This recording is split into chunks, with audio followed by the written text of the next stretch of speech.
I'm just not sure that Kyler Murray is big enough. This is Tom Brady. He's not just going to retire. Whitey, big fan of the show. Appreciate I've got Brian Murphy to my left, making sure everything's smooth, crispy, buttery. James Harden is systematically ruining the game of basketball. He's the most overrated player. And there you are, the Chicago Bears with a championship defense. And Mitch, I'm sure Dancing with the Stars is happy to have Antonio back. If you thought you were going to get Zion, that's your bad. You are now listening to Open Season. Your host, Billy Allen. All right. Tuesday night, you're listening to Open Season, and I'm your host, Billy Allen. Got Justin Elaine sitting in the co-host chair tonight. Before we introduce him, we got a few things going on. We got a lot to talk about, tossed back and forth. Deontay Wilder got walloped by Fury, and I was not expecting that. Jayson Tatum scored 41 against the Lakers, and that's got everybody saying he's going to be a superstar or is a superstar. There was a 42-year-old Zamboni driver who shut down one of the NHL's hottest scoring teams. Pats are sniffing around for a tight end. Is Brady sniffing around on Dallas? And are Joe Burrow's hands so small that he may have to consider playing for the Cincinnati Bengals? All that and more. But first, we've got to get into Deontay Wilder and Tyson Fury as we say hello to Justin Lane. Justin, how you doing? Doing great. How about you? Hey, man, we're doing great. It's another Tuesday, stepping up into this hour, and we're going to do some things with it. I mean, Deontay Wilder, I thought that he was going to smash Tyson Fury, quite honestly. I heard Tyson Fury was going to put on 20 pounds, figured he'd be looking sluggish.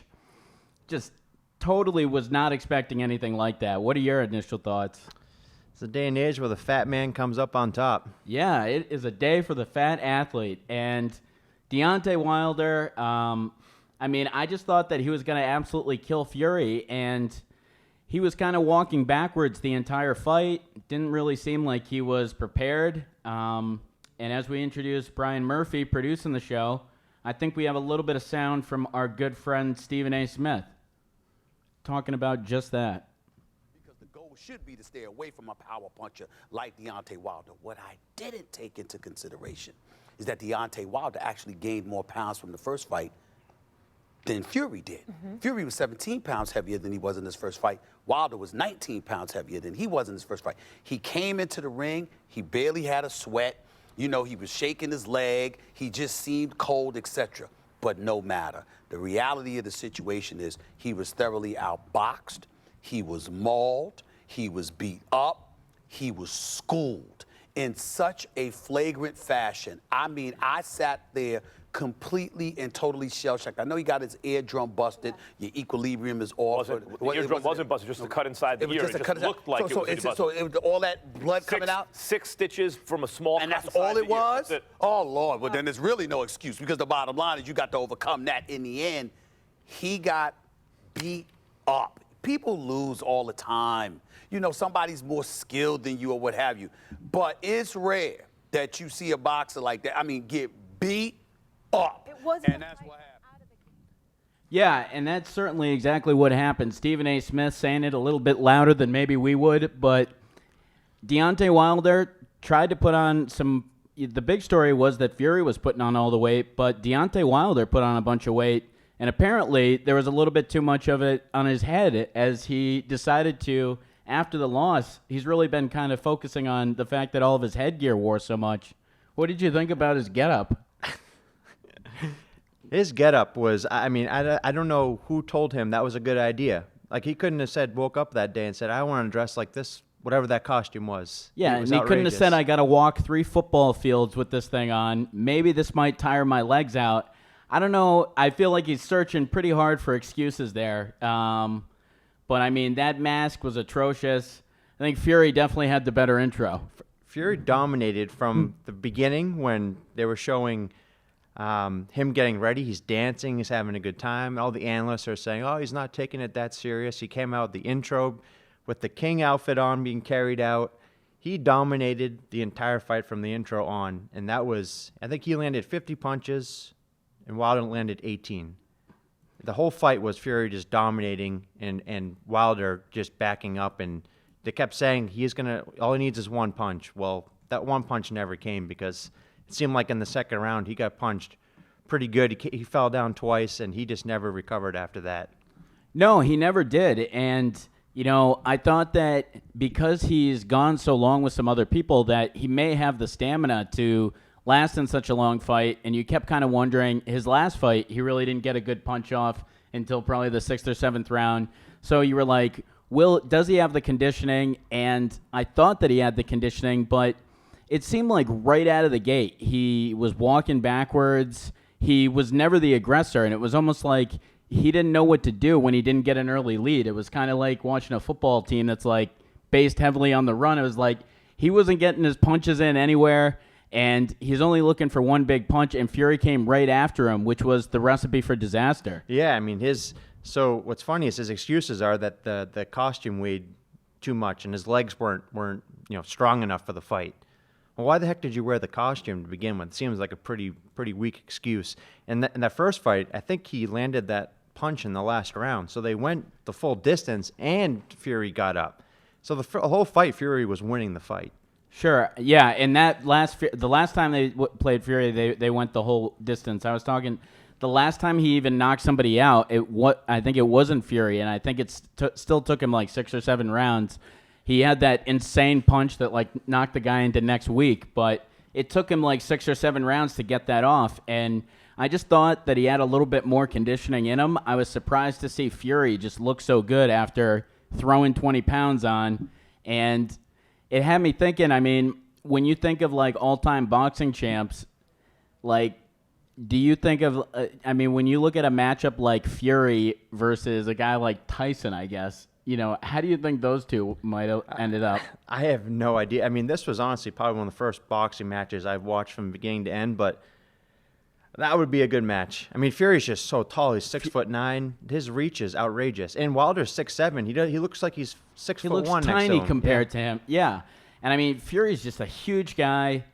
He brings a whole lot, and I think it brings up a lot of questionable matchups. A lot of people are talking about how good he is all time and how good he would look against guys like Muhammad Ali, guys like Mike Tyson, Sugar Ray Leonard. Just because he has none of these heavyweights would be anywhere near him.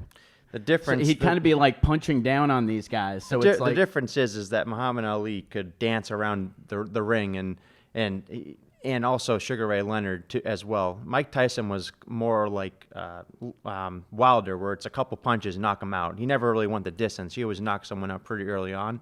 But yeah, I was blown away, and I think he's one of the coolest athletes there is on the planet right now. After he was singing American Pie to the entire arena and then he gave away $9 million, all of his winnings to homeless people. Yeah, the guy's a huge humanitarian, too, after it. He's knocking him out. There's really nothing you can't root for. I was such a huge fan of Wilder before this, and I got to say, I've really moved off my position. He gets his absolute ass handed to him, and then he complains that he was wearing a 40-pound mask, and that's not a good look from a guy that I thought was a pretty big badass. Yeah, and also, too, the match after the second round, it was pretty...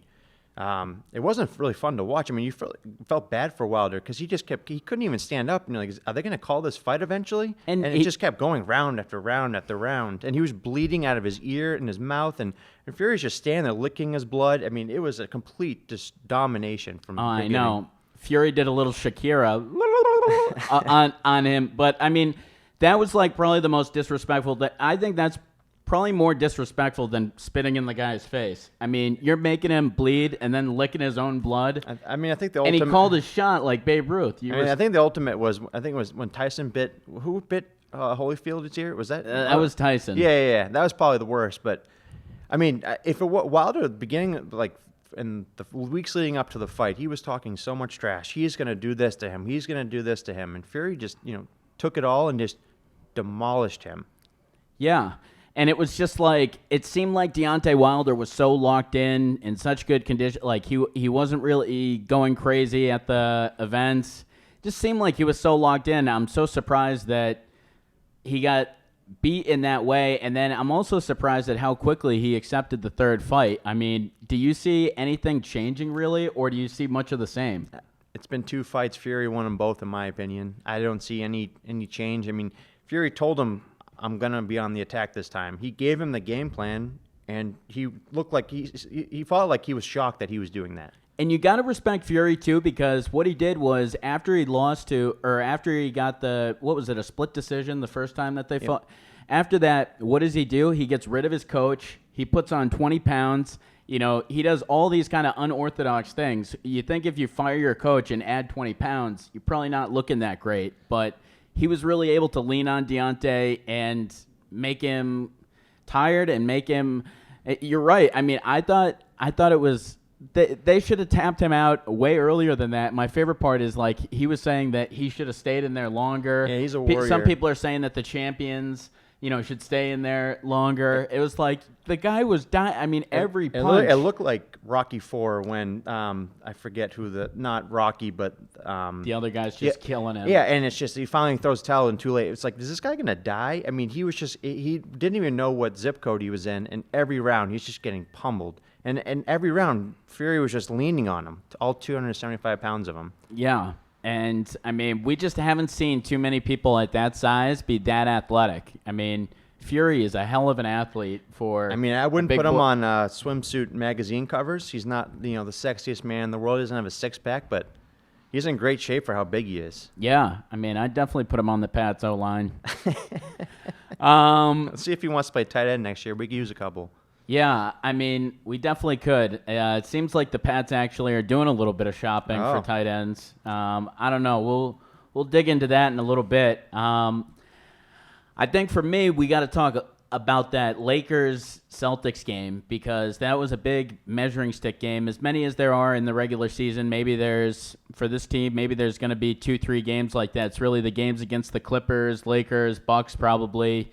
So a game that you got to take something from, and they obviously lose the game by 2 points. Jayson Tatum gets the offensive foul down the line, and then LeBron hits that kind of Hakeem shake kind of shot. I mean, that was a really impressive shot, but there's a lot of good to take away from that. No Kemba in that game, and Jayson Tatum being the youngest Celtic to average 30 points over 8 games, and the youngest Celtic to put up 40 points in the rivalry. How do you feel about Tatum and how he's progressed since the All-Star break? I think Let's go to the phones. Hi, you're live with Open Season. Hi, you're live with Open Season. Who do we got? Hey, guys, what's going on? It's Matt. Hey, Matt. How you doing tonight? Matty Ice. Not bad, man. Not bad. Unfortunately, there's some issues with the YouTube channel right now. I just want to give you a heads up. Just started getting it back, though, but just want to let you guys know. But I just saw you guys kind of wrapping up some boxing talk, and I not sure if you guys, kind of covered this or not before you were talking about, how sexy Tyson Fury was. He is a sex machine, what do you guys think the next that really couple was of fights the are going to be? What's that? Go ahead. I was going to say, what do you think the next, heavyweight fights are going to look like? Do you think, Tyson Fury is, and there's going to be a rematch with Deontay Wilder? Or do you think, maybe Tyson Fury and Anthony Joshua are going to knuckle up? Or, do you think maybe Anthony Joshua will give Ruiz another shot?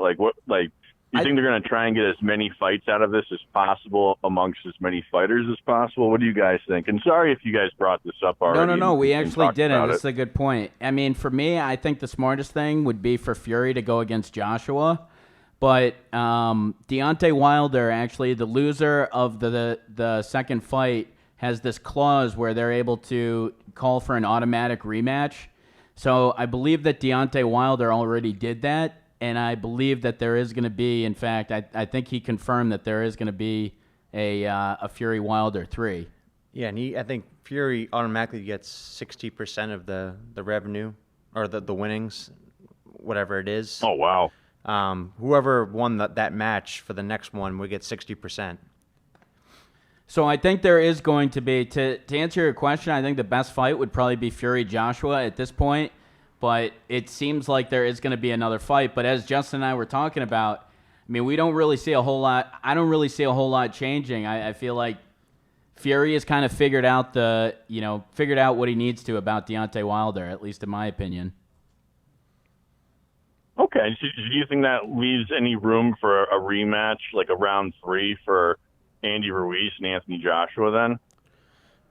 I think so, because I know that Joshua wants to fight Fury, but I think this fight between Fury and Wilder is going to be this summer.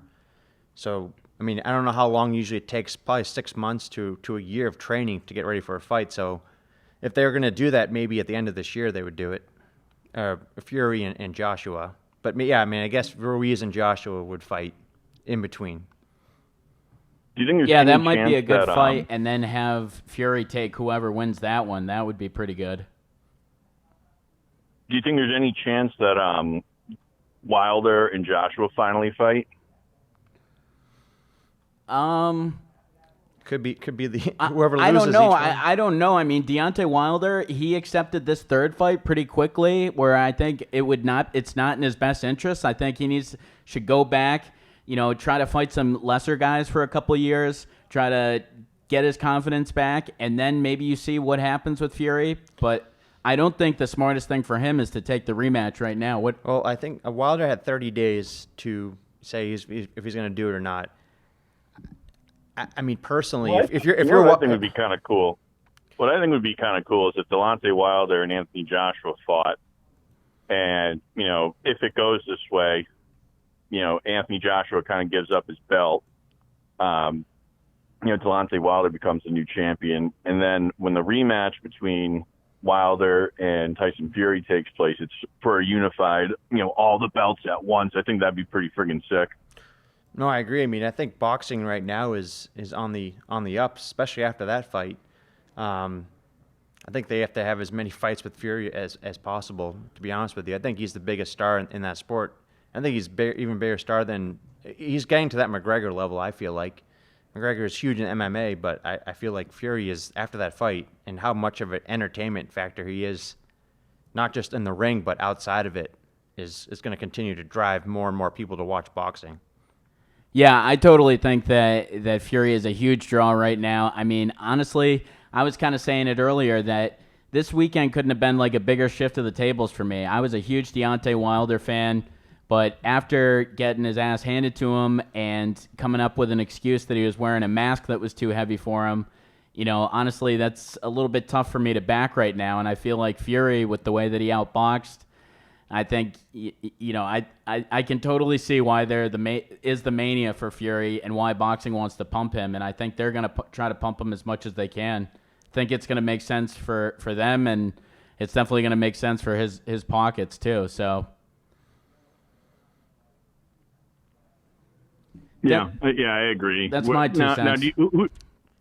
Now, do you think, I know Andy Ruiz, after that Anthony Joshua upset, he seemed to be like he was on top of the world. Do you think there's any chance? And I feel like he was drawing in a ton of people just because of his personality, because of his backstory, from where he's from, the fact that he was the first Mexican, heavyweight to become champion. And, he was on all the late night talk shows, super likable guy. Do you think there's any chance he can get momentum again?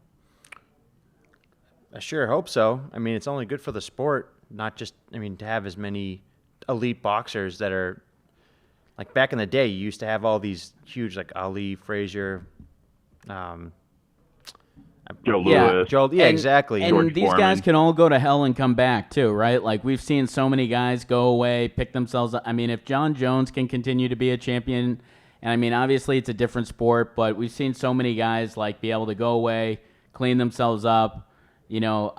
I'm not the biggest boxing fan, so I can't name off a million names, but I'm sure that George Foreman went through some periods, I'm pretty sure, and then came back.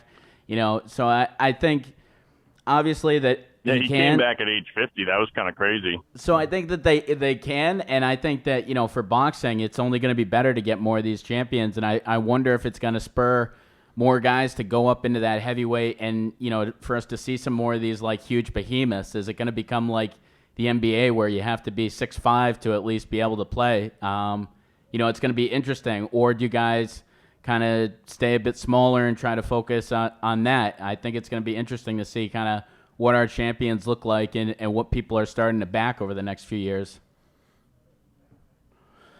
But hey, we appreciate you calling in and giving us your 2 cents tonight, Matt. Yeah, thanks for taking my call, brother. Appreciate it.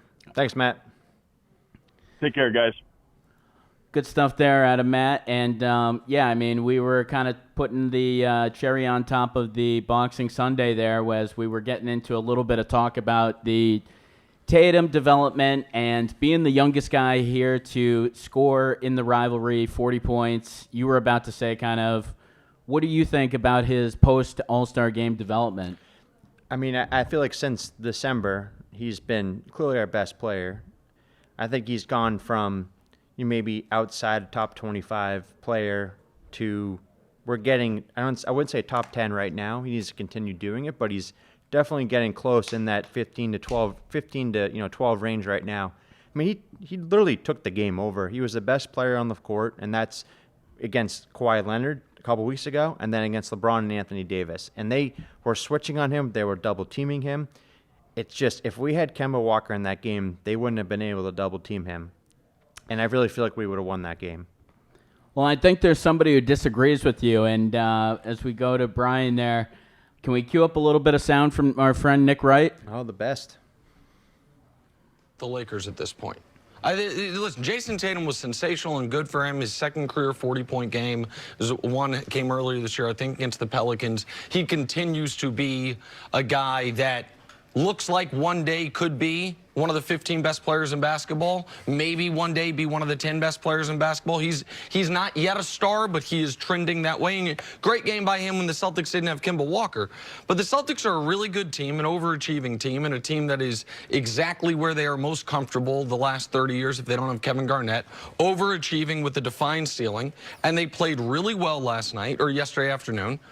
But of course, I should be impressed by the Lakers. They have the best player in the conference by a mile. They have the defensive player of the year probably. Maybe Giannis will win it, but I think Anthony Davis will. They have the best record in the conference by a mile. They have the best closer in all of basketball by a mile. And by the way, I don't know if anyone cares because I know we have been told the regular season no longer matters. It's just foolishness. Who gives a damn?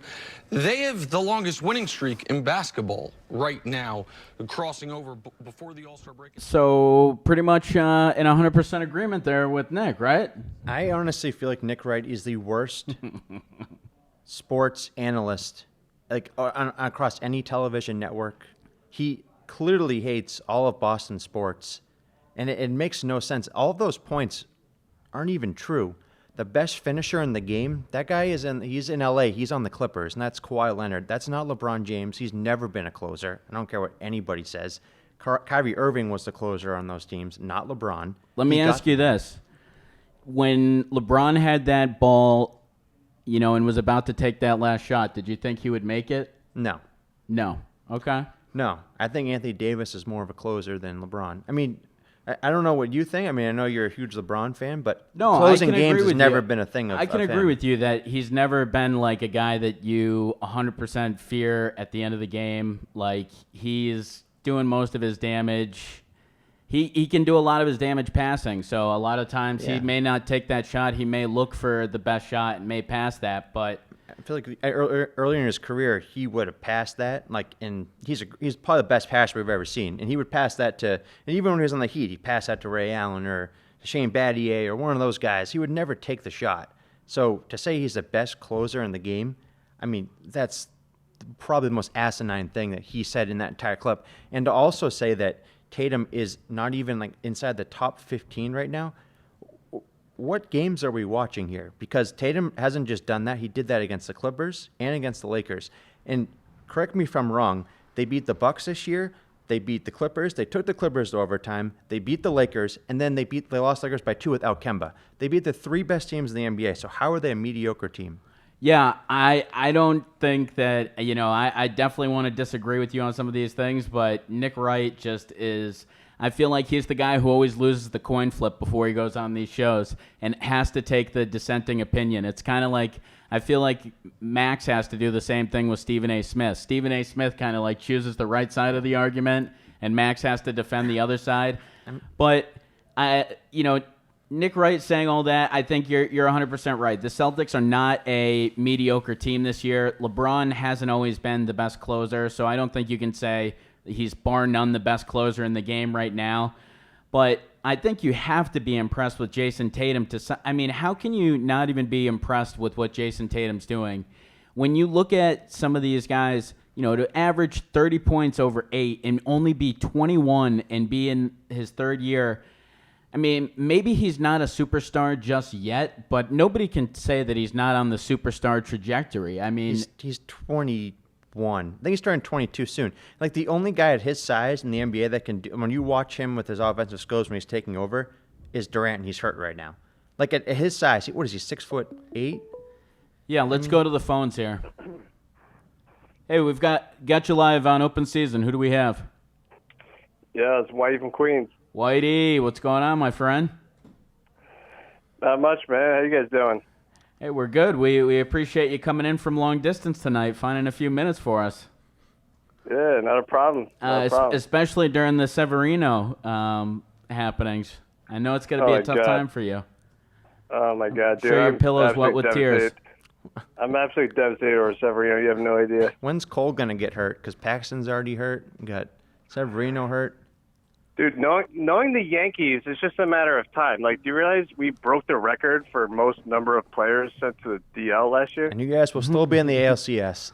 Yeah, I would still root for you over the Sox any day. Yeah, the season hasn't even started. We've already lost 2 of our top 3 starters.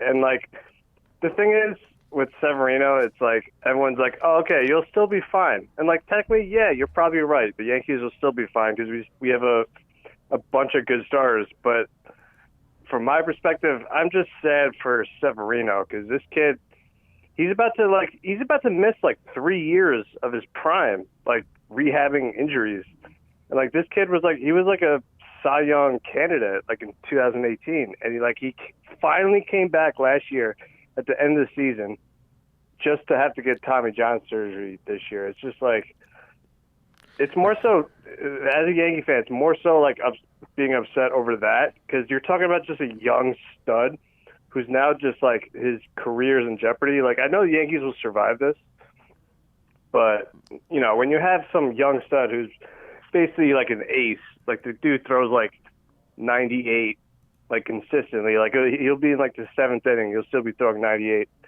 It's just brutal. Doesn't it bother you that he had that injury last year in the playoffs, kind of, and they wait all this time and then decide? God. Like, I never get that when they do that with these guys. It's like he should have known to just get the surgery. He'd be halfway through the rehab right now, but he comes back and it takes one pitch. The guy had the injury last year. It's like, what the hell's going on here? Just wait till Sale pitches. It's going to happen to him too this year. It was the same thing happened with Paxton. Like Paxton felt like tightness or whatever like during the ALCS.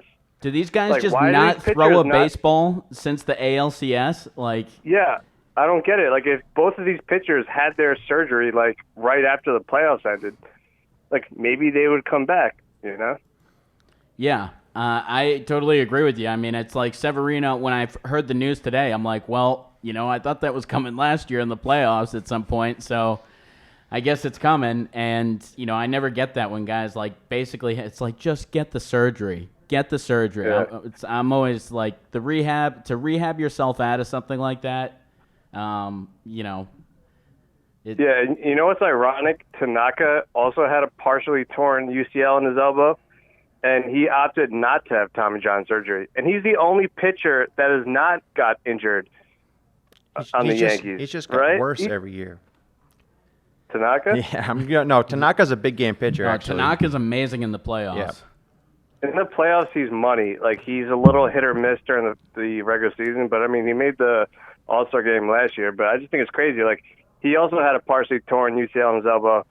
and he opted not to have Tommy John surgery, and he's never gotten injured. Like I feel like every single pitcher nowadays, like every starting pitcher, like gets Tommy John surgery at some point in their career. Like, what does that tell you? Like, there's something wrong. Like, these pitchers are throwing too hard. Like, maybe the mechanics are not right, but like, I feel like every single pitcher has to get Tommy John surgery. Like, every stud, it's crazy. Like, there's a few outliers, like Verlander, Max Scherzer. There's a few like stud pitchers that don't get hurt really, but like everyone else, you know. It's crazy. The one pitcher that always surprised me and never really got hurt was Pedro, especially how small he is and how hard he would throw the ball. And like his curve, like the Tommy John surgeries usually come from, especially with like a young pitcher, you want them throwing changeup, fastball, splitter. You don't want them throwing curveball, sliders, because the arm delivery causes the Tommy John. That's why I was always shocked about Pedro. But yeah, Severino, does he even have a curveball? I think he throws a slider, changeup. No, he throws a fastball. Like his fastball routinely tops like 98, and then he throws a slider, which it's like kind of just a heavy like in the dirt slider that usually fools everyone, except for the Red Sox, who obviously were cheating when they faced him in the playoffs. So they knew when the slider was coming, so they never swung. But yeah, I was gonna say the only team he does bad against is the Red Sox. It's crazy. Were they banging against the trash cans when the slider came in? Yeah, him and Chapman, we don't fear either of them. It's because we're cheating. Yeah. Oh God. But he also threw a changeup. But yeah, I mean.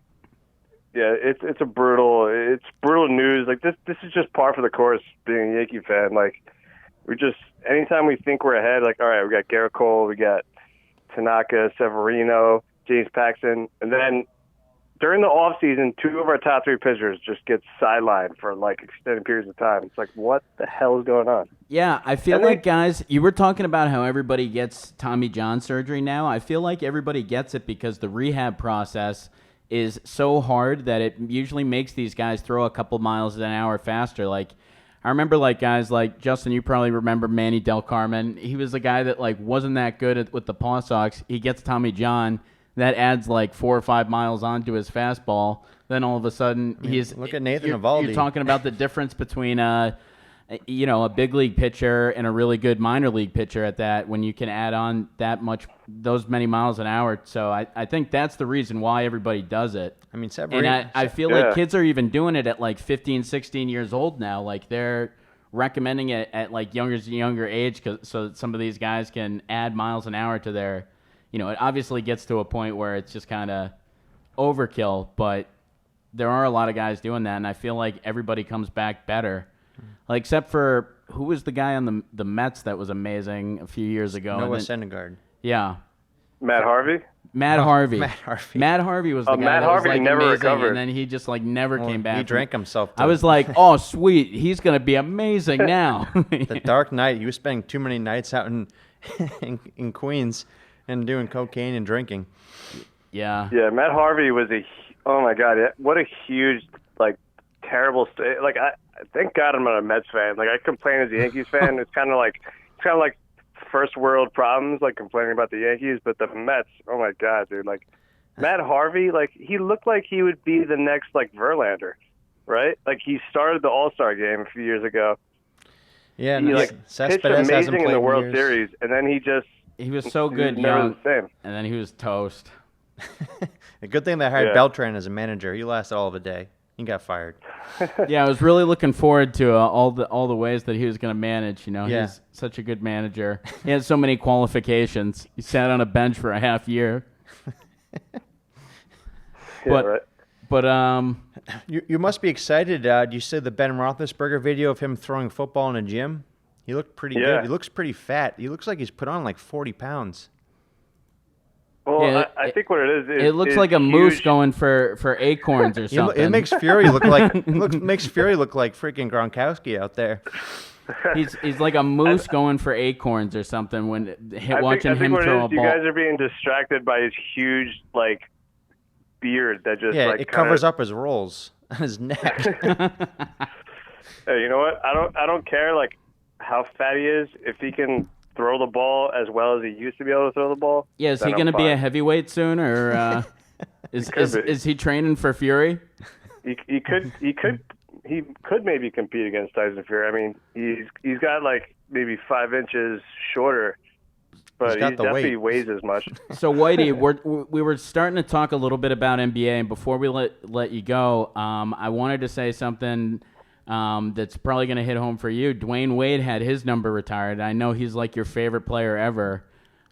Where do you put him all time? Like, what do you think his legacy is, and where do you put him all time? Yeah, as you know, he's my favorite NBA player of all time, and I'm a Knicks fan.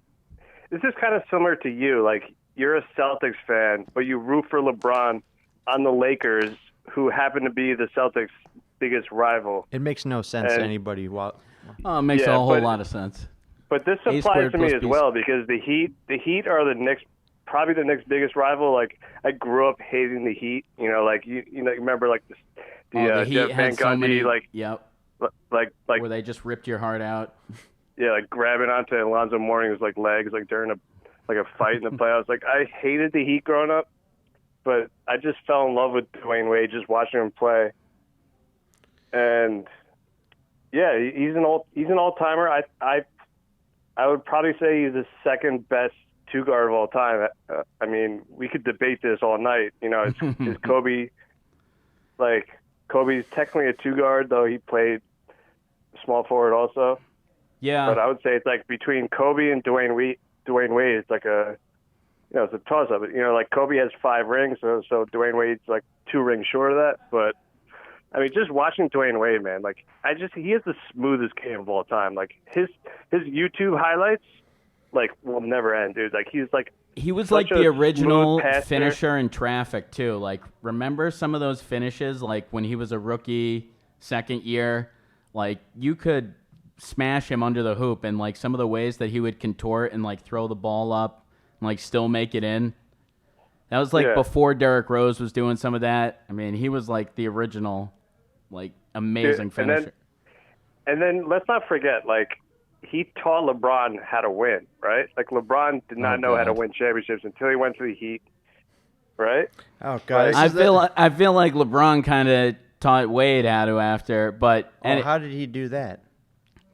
I mean, LeBron was clearly the leader on that team, I would say, in both the way that he was like verbally the leader and the way that he was, with his performance, he was the best player. But I mean, Dwayne Wade was right there with him, but LeBron was better. LeBron needed Wade to win. LeBron is like, LeBron was technically a better player, but Dwayne Wade was like the silent leader of the team, dude. He is the Miami Heat, right? I don't know. I think it's Udonis Haslem. He's still out there. It was Shane Battier that poked him on the shoulder. Yeah.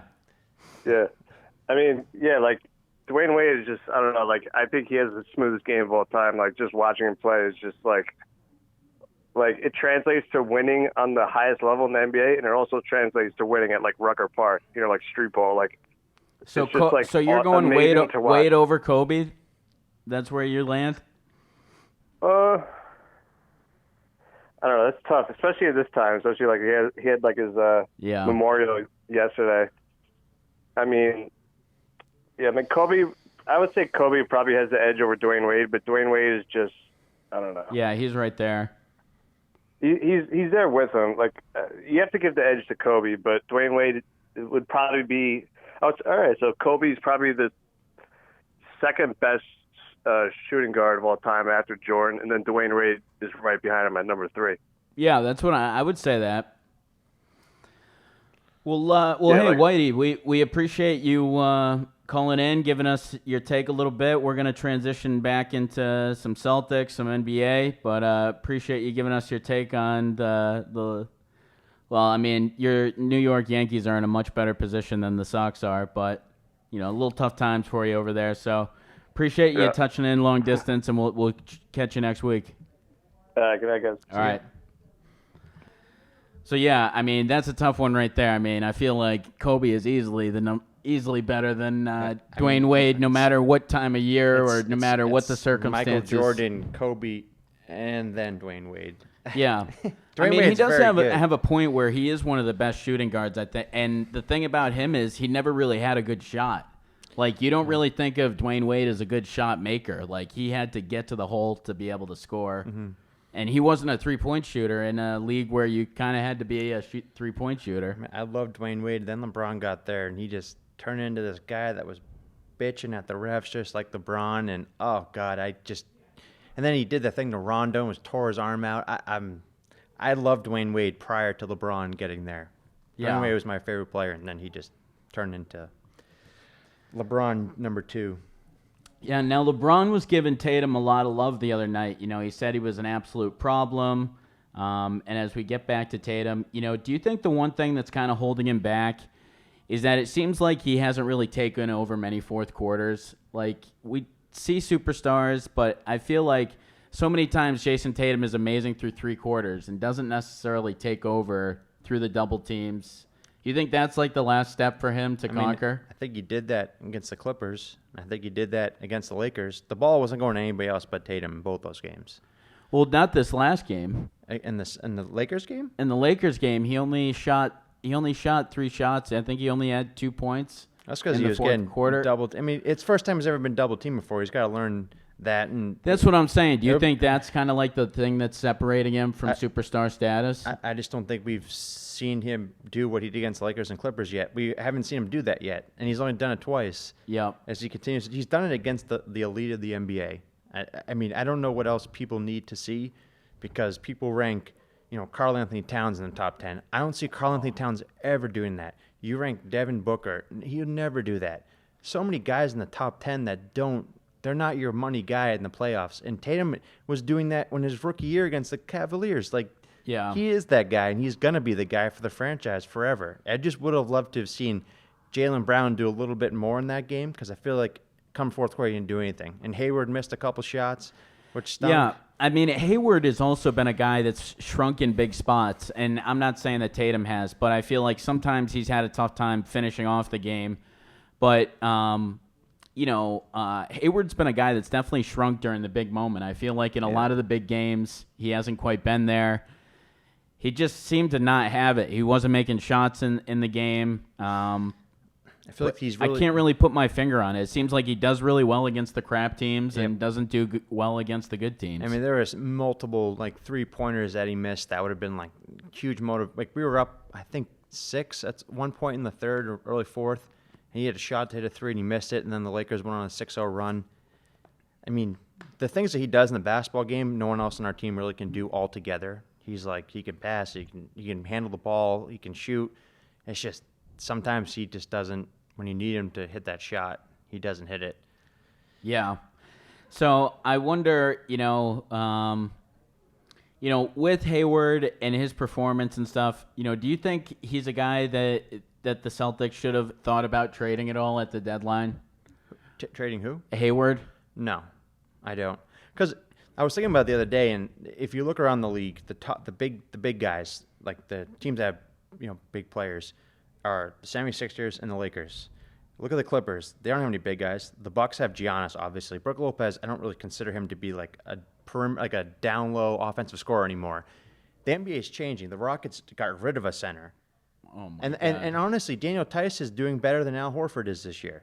Daniel Tice, honestly, the amount of times he hits a 3 and it's a pure swish, it's like he hit a 3 the other day. He handled like a point guard and it drained a 3. And he plays good defense for what he's not a center. He's a power forward. And he plays 21 minutes every game. He's able to put up this production. Even the game against the Timberwolves, he had career numbers this Friday. I think he played 23 minutes or something and had 25 points, 16 rebounds. Yep. And we don't see Al Horford doing that. And Al Horford's doing that at about a $25 million price tag for the next 4 years. It's a lot of the Stevens system, right? Stevens likes to have a big guy that can shoot. And if you think about prior to us getting these elite point guards, when Isaiah was here, it was all a system. Rozier played in the system. Kyrie is an elite talent. Kemba is a really good player. But in Brad Stevens' systems, he makes average players good. It's kind of like what Belichick does. He makes players that you wouldn't think would perform, but he puts them in a role and they do well. And Tice is probably our most underrated player on the team this year. And, it would have been nice to get one more big guy to play defense for the playoffs. Because Cantor, he doesn't even play that much in these big games. He literally plays 12 minutes. and he doesn't play in the fourth quarter at all. Like Grant Williams plays over him. Do you worry about their bench at all? Not so much in the regular season, but towards the playoffs. You look at the Lakers; they were able to add a Morris.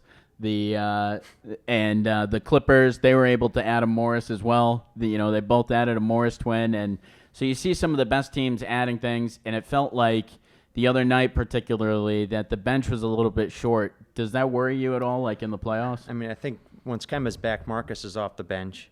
Yeah, I think we're going to go to an 8-man rotation, and I think Romeo Langford actually, if he continues to develop and gains confidence, like he can play basketball. Like, he's a decent defender, and he was a top 5 prospect coming into the league before he got hurt last year. He was supposed to be a lottery pick. He has offensive talent. He's just raw. He's very young. If he gets more talent, if he gets more confidence, he can hit like a shot or two in the playoffs. I mean, you think about bench players in the playoffs. Like the Warriors don't have a bench. Like, think of the past couple teams that, like the Cavaliers teams that beat the Warriors. Who was on their bench that hit shots? That team had no bench. Exactly. That team was. I mean, but they also have. But if you think about the starters in the NBA, starting lineup, the Celtics probably have the best. I'm not saying they have an elite, like Tatum's our best player, obviously, but we have 4 guys that are in the top 50. 17 point, yeah. Exactly. And Tice is a good player.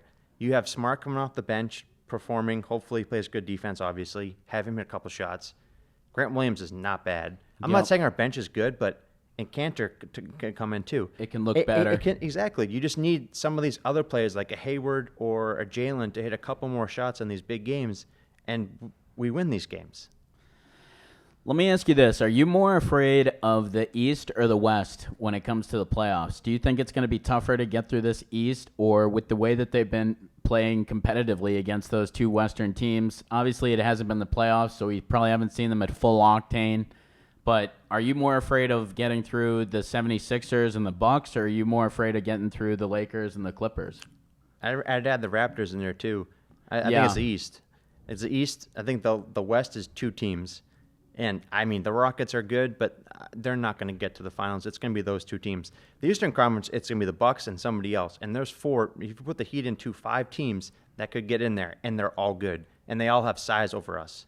Yeah. And that's the one thing that scares me a little bit. No, I mean, I was thinking this is the first time I can think that the Eastern Conference is actually scarier than the Western Conference. I agree. Before there's been one team that you can knock off.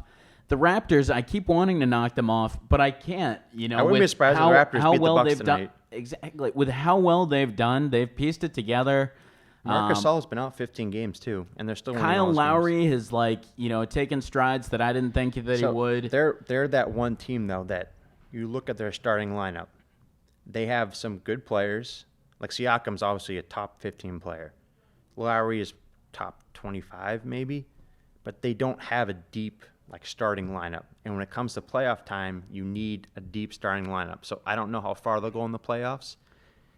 Yeah. The 76ers are still that team that scares me more than anyone just because of their size. And they've owned us this year. And even with the injury to Ben Simmons, that changes things because he's their best player to me personally. I think makes this if you watch the game, Embiid scored 49. They played a pretty bad team. They did, and they hardly won. Yeah, and their defense goes down when he's not in. He's actually a pretty good defender. He makes that team run a lot faster. If he's not fully healthy, they could get knocked out in the second round. Yeah. Because and also forget the Pacers too. Pacers are a pretty good team. Their backcourt is the best defensive backcourt in the league, and they have a good front court. It's Sabonis and Turner. I know Lamb just got hurt with an ACL injury, but they have a really good team. Yeah, that was too bad to see for Lamb. And yeah, I mean, they have Turner. They have a pretty good. They have a good team. And I've been saying the Pacers and the Heat are 2 teams that you can't overlook. I do think that the 76ers, with losing Simmons, I think that's going to be a huge. It seems like he's going to be out for a while. It seems like this is a significant injury. It's like an ACL injury, like a back injury. You can rest. Something in his back, I think.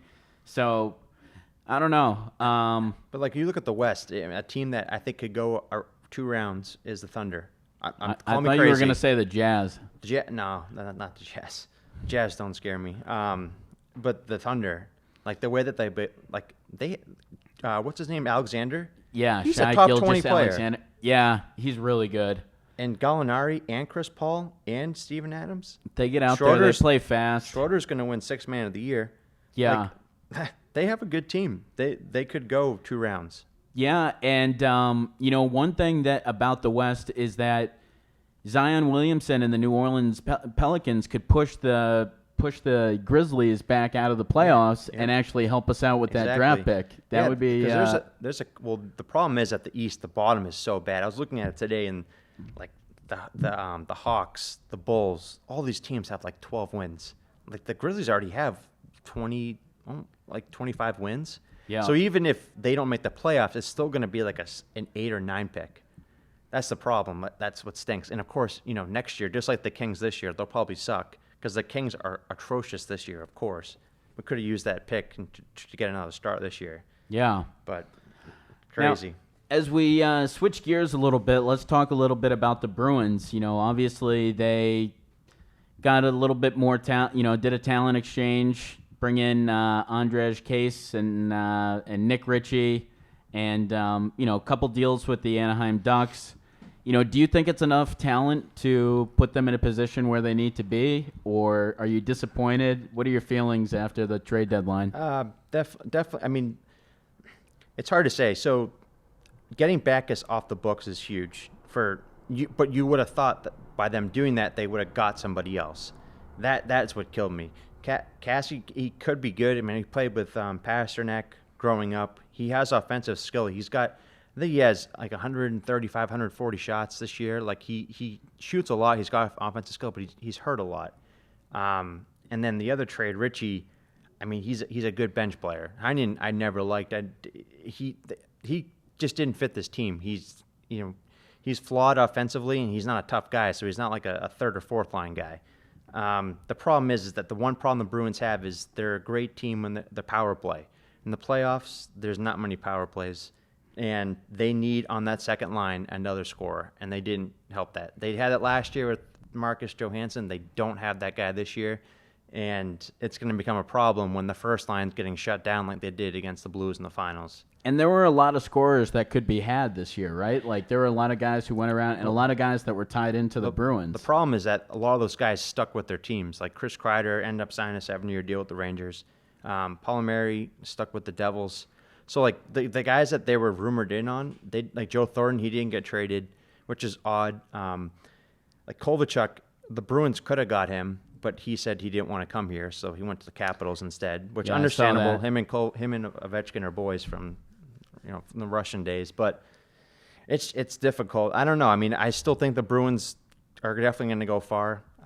It would have just been nice to get one more offensive guy. I mean, they desperately need a guy in that second line because what's going to happen is they're going to have Pasternak rotating from the first and second line in the playoffs, and he's just going to get exhausted. And if he gets hurt, we are completely screwed because he is obviously our best player. But in the playoffs, you saw many games where the Bergeron line didn't perform, and those are the games we lost because no one else, like goals would come from our 4th line, not our second line. Yeah. So you think that second line scoring is really going to hurt them? Probably. They got very lucky last year. They didn't have to play the Lightning. They didn't have to play the Capitals. They didn't have to play the Penguins. They played the Blue Jackets, and somehow they played the Carolina Hurricanes in the conference finals and walked all over them. They still have the talent to get there. It would have just been nice to get one more guy. I know they've been trying for a long time, and that Backus contract hurt them, and it has hurt them. But you finally got him off the books, and you still couldn't get one more guy. You got and the Heinen contract. I mean, thankfully for next year, it's good for us, right? Because we have more money now to sign. I think Torrey Krug's a free agent. DeBrusque's coming up on contract, so they saved $7 million with Backus and Heinen. But when now? Because the Chara, Bergeron, Krejci, Rask, that's coming to an end. And every year, no one even thought the Bruins would be here this year. They thought their chance was last year. Yep. So everybody thought that last year was the last probably best chance at it. And they've kind of squeezed a little bit more out of that. So I would have liked to see them go for it a little bit more because it's like these windows are much shorter than you think. Get that guy to put them over. It's just typical Bruins where they have really good 4th and 3rd lines. that's what they have. But that doesn't, it helps, but you need a top 6 forward to play with Krejci and DeBrusque, or else you're going to have to move Pasternak to that line and even it up in the playoffs, because you're not going to have 3 power play chances a game in the playoffs. You might get 1 or 2. So if you had to kind of like rate what they did at the trade deadline, what would you give them for what's your report card say? Like B-, B. I mean, you look around the league, not many teams really improved that much. It was just a lot of talk and nothing happened, kind of like a Celtics trade deadline where they're rumored in on everybody. 5 straight years that the Celtics haven't done anything. I think isn't it like 4 straight for the these are like the But last year two they stand did. pat. Last year they got Coyle and they got Marcus Johansson, and those are both great guys for the team.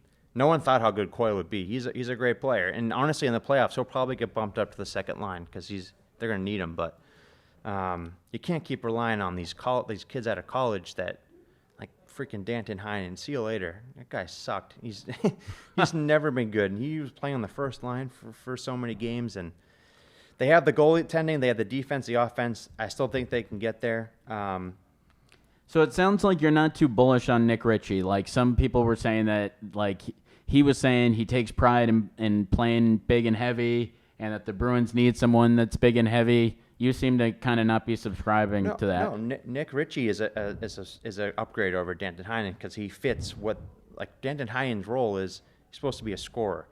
He doesn't fit on this team. Ritchie can fit because he can play on that fourth line, checking line, and he has some offensive skills.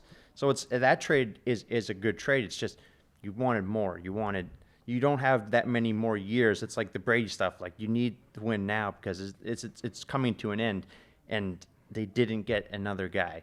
You just hope it doesn't bite them when it comes playoff time. Yeah. Yeah, if only they could have gotten another Zamboni driver or something. I think they're good with the goaltending, but yeah, that's probably the best sports story of the year so far. Yeah, and we'd definitely be remiss if we didn't talk about it. Some just crazy stuff. The emergency goalie getting called into duty. Now he had been with the Maple Leafs organization or something. Is that what they said on the side? No, so he was in the AHL. 2004, he had to get a kidney transplant, and I think that just derailed his career. So he was like literally, I don't think he's in the organization. He was a Zamboni driver for the Leafs, but he could play goalie. I think he plays like pickup and whatnot. But to think that the Maple Leafs are a top, 5-6 team in the league. The Bruins kill them every year, which is hilarious because they have so much skill. They couldn't score on him. He stopped 8 out of 10 shots. The 42-year-old Zamboni driver, and he let the first 2 in, right? The first 2. It was like, oh god. The first one that was bad. The second one wasn't really his fault, but the Leafs are supposed to be scoring 6 goals a game, and they couldn't score on the Zamboni driver at home. The guy didn't even have the right pants, and he was able to stop. He was wearing a Leafs helmet. He was wearing the Leafs T-shirt underneath.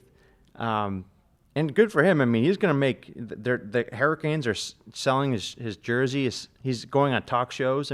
He's going to make probably more money in jersey sales than any player on that team. I know one guy in the Hurricanes other than that guy for the one half a game he played. Oh man, what an amazing story. Do you think there's any chance we hear from this guy ever again? Do you think they some team pities him and takes him on as a number 2 goalie or he's 42. Yeah. And the Blackhawks did it with the same situation with a guy who's a Zamboni driver, but he was younger. What's that Disney movie where the guy throws 98 miles an hour when he's that's kind of what I was. Who was that freaking actor? Dennis Quaid. Dennis Quaid. He pitches for the Rays. Yeah, it's actually a true story. Yeah, he made it to the minors. This movie has movie written all over it though. Yeah, Zamboni he'll be selling a book. It reminded me kind of that Claude Van Damme movie where it's called Final Out or something like that, where he actually gets on and he plays as the goalie for a quick second while he's going through all the it's called Sudden Death. That's right. And I think a lot of the money that the Hurricanes are making off the jerseys are going to a kidney foundation too, which is good. and we'll go to the phones one last time here before we end up. Hi, you're live with Open Season. Be quick. Hi, my name is Jeff, and I was just curious about the event that you're having tonight. The event we're having tonight, pretty much just ended. It was tonight's edition of Open Season. Oh, what is it, like a talk thing, or do you have actually Jayson Tatum came? I wish Jayson Tatum came. No, we were just talking about Jayson Tatum. We're talking about him. Yeah. We'll try to get him in next week. We'll see what we can do. Yeah. That'd be really cool. Yeah. I know he wants like $100,000 for a signing. Oh yeah, well we definitely have the budget here. So I think we might. Oh, that's great. Might just get him a Market Basket gift card, and hopefully he'll come. It's the thought that counts, cool. isn't it? Yeah. Well, hey, we've got to head out here. But we appreciate you calling in, Jeff. Yeah, that's great. Where are you located? All right. Well, thank you for calling in, and that is going to do it for us here on another edition of Open Season. For Brian Murphy, for Justin Elaine, I'm Billy Allen, and we'll catch you next week.